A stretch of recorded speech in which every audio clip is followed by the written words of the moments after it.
Hello everyone, my name is Colin Anthony Ragoonanan, and what I'm presenting here will serve as both an assignment guide and support for the learner. My aim is to improve clarity on how leadership styles or behaviors align with the workplace. My objective is to provide a high-level overview that will help you, the learner, to define the choices of leadership styles and their implications for individual and group behavior at your workplace. In light of this, I'm going to review three crucial concepts, as well as tips that will help you to see the big picture as you navigate your way through the assignment. Your job is to align the concepts. Imagine if you were to draw an abstract picture that captures the characteristic of a great leader. Some may draw someone with big ears to represent someone who listens. Some may draw someone with a big heart. Some may draw a rock. And my personal favorite, the sun, because it always shows up, it provides energy, and its benefits can be felt even when it's not there. Great leadership could be the result of many factors. And with this in mind, and for this review, I will give you a big picture view of the following: leadership and theories of motivation, leadership styles, the theory of X and Y, and approaching the assignment, even though you will get clues of this throughout my presentation. Let's first look at leadership and two theories of motivation. Over the last few decades, people in the field of management have been involved in the search for the best style of leadership. Yet, the evidence from research clearly indicates that there is no one-size-fits-all leadership style. Successful leaders are those who can adapt their behavior to meet the demands of their unique situation. So what is leadership? Leadership is a process of influence which maximizes the efforts of others towards the achievement of a goal. It is not only about what you do, it is what you are being as a leader. So there are two components of effective leading. One is a task focus, the getting things done part, and the other one is a relationship focus, the through people part. The task relationship dynamic is where leadership styles will differ. This depends on the employees as well as the environment that they are in. In 1936, psychologist Kurt Lewin published the equation: behavior is a function of a person in their environment. It was true when you were in the womb. It was true when you were born because your parents provided an environment. It was true with the type of teacher you had. And it is true in organizations today. As a non-work example, something as simple as coming home and seeing the sink full of dirty dishes. Do you feel like cooking? The environment is very powerful. So let's look at the person. What do people want, need, and value? According to Maslow, 5 categories of human needs dictate an individual's behavior. Needs at the bottom of the pyramid are basic physical requirements. Once these lower level needs have been met, people can move on to the next level of needs, which are for safety and security. As people progress up the pyramid, needs become increasingly psychological and social. So coming back to the equation, what creates the environment?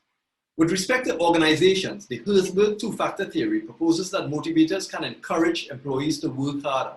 Hygiene factors won't encourage employees to work harder, but they will cause them to become unmotivated if they are not present. If we focus on the leadership aspect of creating the environment, it is important to understand some of the leadership styles that exist. I will explain 2 here that aligns with the management theory I will explain in a bit. The authoritarian leadership is also called autocratic. It's usually viewed as controlling and dictatorial. Leaders provide clear expectations for what needs to be done, when it should be done, and how it should be done. Participative leadership, also called democratic style, offers guidance to employees, but they also participate in the team and allow input from other employees. Employees feel engaged in the process and are more motivated and creative. Here's a big picture view of one management style that utilizes both leadership styles. The theory of X and Y. Theory X, one of the key assumptions in this approach is that the average employee doesn't like work and will do anything to avoid it. This tends to warrant an authoritarian style of leadership. Theory Y, a key assumption here is that employees take responsibility for their actions and work towards achieving the goals of the organization without much supervision. A participative leadership style is generally used here. Remember that both will have their limitations, and also keep in mind that behaviors in any environment can dictate how leaders will choose to behave. The question is it the right behavior or leadership style, and is it based on the right criteria? So as you approach the assignment, think about the big picture. You now have 3 critical areas that can help you: motivation theories and what they mean for the person and the environment, leadership styles, and how they interact with management theory, of which there are many. Here are some extra tips to help you along. Ask the key questions. Increase your level of objectivity. What are the issues and why are they happening? And the why provides a clearer picture. Let's look at this scenario. If you are driving and saw this sign, how much power does it have on a scale of 1 to 10? 10 being the most power that it could have. What about this sign? Children play here, please drive slowly. Now there's a why, there's a reason. So back to the assignment. What approach should you use? Why should you use it? What type of environment will it create for individuals as well as teams? Be critical in your thinking. What are the implications that could result for both individual and group behavior? Be careful with the assumptions you are making about the individuals on your team and the team as a whole.